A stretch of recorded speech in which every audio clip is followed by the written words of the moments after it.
የጣሊያኑ ኢንተር ሚላን ተጫዋች ዲንፍሬ እና እንዲሁም ደግሞ አኪዩና ምንድነው ሲያጣላቸው የነበረው? አኪዩናና ዲንፍሬ በሪቨር ፕሌት እና የኢንተር ሚላን ጨዋታ ላይ ተገናኝተዋል። ከዛ በፊት ግን የት ነው የሚከው?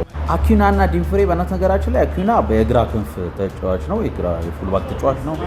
ዲንፍሬ ደግሞ የቀኝ ፉልባክ ተጫዋች ነው። በዛም ማከል በተቃራኒ ዲንፍሬ ሲያጠቃ አኪዩናም ሲያጠቃ ወይም ሲከላከሉ ይገናኛሉ እርስ በርስ። ነገር ግን ዋናው ነገር ምንድነው አርጀንቲና ከሆላንድ ጋር በተገናኙበት ጨዋታ ነበረ። በጥሎ ማለፍ ጨዋታ ላይ ሁለቱ ቡድኖች ትንሽ ዲስተርብ ተደርገው ነበር። አርጀንቲና በጥሎ ማለፉ አሸንፋ አልፋለች።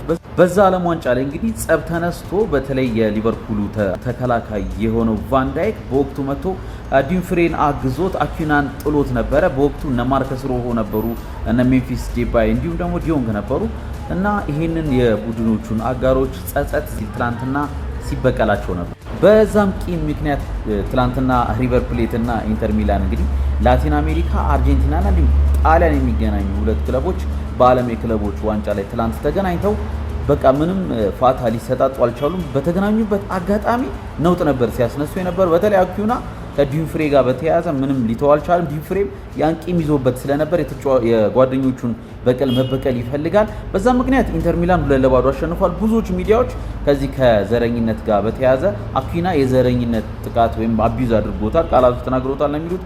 ብዙዎች ደግሞ ግን የሚያገናኙት ከኳታሩ ዓለም ዋንጫ ጋር ነው እያገናኙት የሚገኙት። የአኪዩናና የዲንፍሬ ጨዋታ ነበር የሚመስለው።